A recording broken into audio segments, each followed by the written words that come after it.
Assalamualaikum warahmatullahi taala wabarakatuh kepada semua pelajar. Okey, hari ini kita akan membuat rumusan tentang apa yang telah kamu pelajari sebelum ini ya.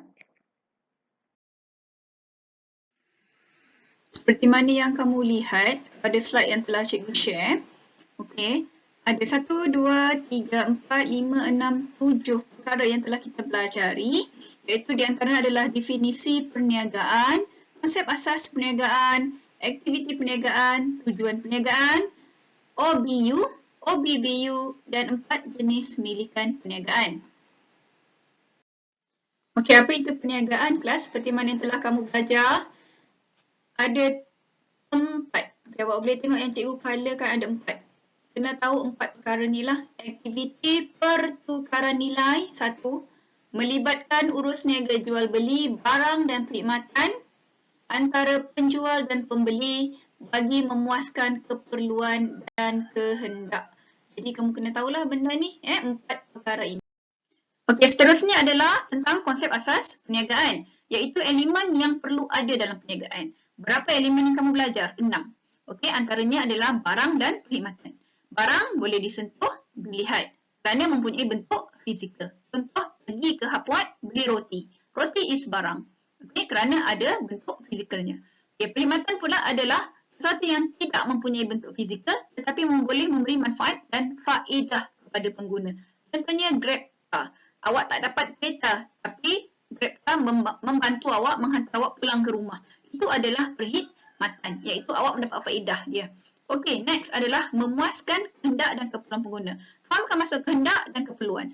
Kehendak adalah sesuatu yang kita nak untuk keselesaan kita. Alright, dah ada tapi nak lagi yang lebih hebat. Contohnya ada handphone biasa, kamu mahu iPhone. Contoh dekat sini. Kemudian, keperluan pula adalah diperlukan untuk meneruskan kehidupan. Ya, makan, kita kena minum, kita kena ada tempat tinggal dan pakaian. Elemen seterusnya adalah pertukaran nilai. Pertukaran nilai itu apa kelas? Iaitu melibatkan sesuatu yang bernilai, iaitu wang. Okey, sebagai pertukaran kepada produk atau perkhidmatan yang awak perlukan. Awak pergi Hapwat tadi, cikgu cakap awak beli roti. Kan kita ambil roti dan terus balik bukan? Kamu balik bagi wang kepada cashier. Itu adalah pertukaran nilai. Awak naik Grab, dah sampai rumah. Kan awak turun saja bukan? Jadi awak bagi dia duit. Itu adalah pertukaran nilai terhadap produk dan perkhidmatan yang kamu perlukan. Okey, seterusnya elemen yang keempat adalah keuntungan perniagaan. Apa untung perniagaan? Yang ini dengar betul-betul. Iaitu lebihan hasil jualan setelah ditolak dengan kos. Okey, iaitu awak jual roti harga RM1.20. Kemudian dah RM1.20 tu kamu guna beli tepung. Tepung contoh RM50. Okey, beli garam RM10. Baru RM60. Tadi RM1.20. Tolak RM60. Balance ada RM60. Itu adalah keuntungan perniagaan. Okey, penjual dan pembeli elemen seterusnya.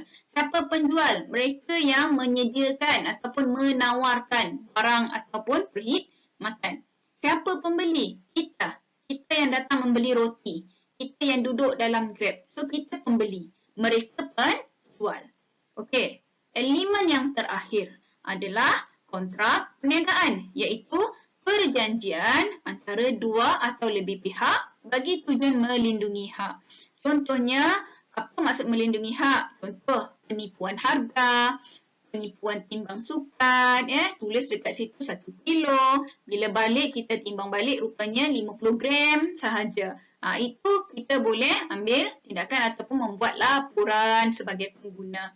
Okey, itu under kontrak perniagaan. Okey, seterusnya kita bergerak kepada aktiviti perniagaan.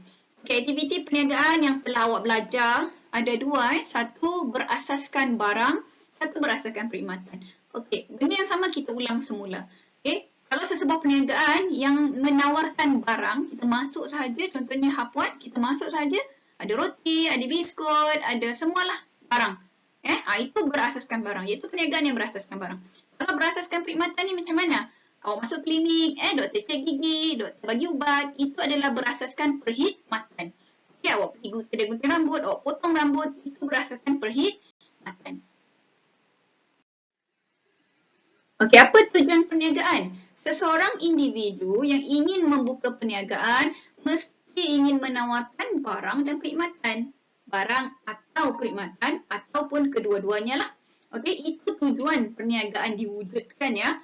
So, dalam negara kita ada dua jenis organisasi, kita panggil sebagai organisasi.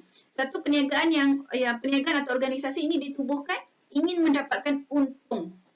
Satu lagi dia mewujudkan dia punya organisasi ataupun perniagaan tetapi bukan bermotifkan untung. Hanya ingin membantu golongan yang susah. Contohnya rumah orang-orang tua. Okey, apa lagi? Rumah anak-anak yatim. Persatuan-persatuan. Okey, itu adalah organisasi yang bukan bermotifkan untung. Okey?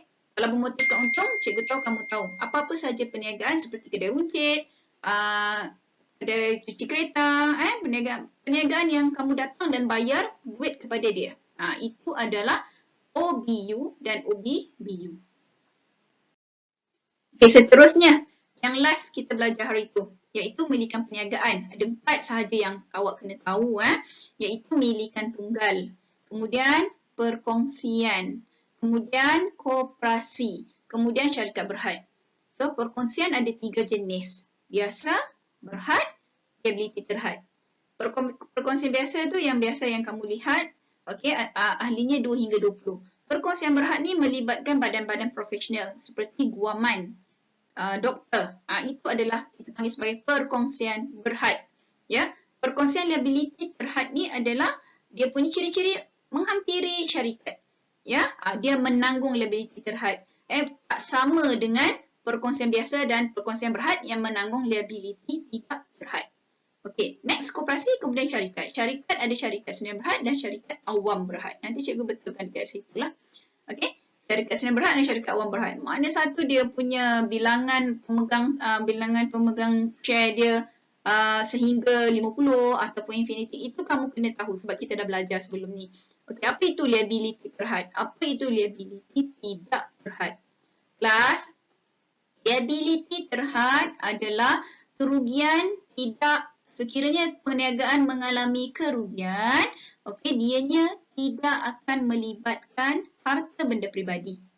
Okey, tetapi kalau liability tidak terhad, kerugian perniagaan akan melibatkan harta benda peribadi pemilik. Contohnya dia tidak mampu membayar dengan duit perniagaan, jadi harta bendanya akan terlibat sekali untuk membayar hutang perniagaan. Itu yang jadi rumah tergadai, kereta tergadai. Itu adalah liability tidak terhad. Saya ulang balik. Liability terhad tidak melibatkan harta benda peribadi pemilik. Kalau perniagaan rugi, harta peribadi selamat. Tidak akan tergadai dan sebagainya. Okey, cikgu harap kamu boleh ingat dan faham apa yang telah kita pelajari. So, saya ada sediakan latihan sebagai pengukuhan. Okey, kelas. So, itu saja kali ini. Terima kasih. Kita akan next time kita akan belajar tentang jenis perniagaan lain iaitu franchise dan usaha sama. Sekian, terima kasih semua. Assalamualaikum.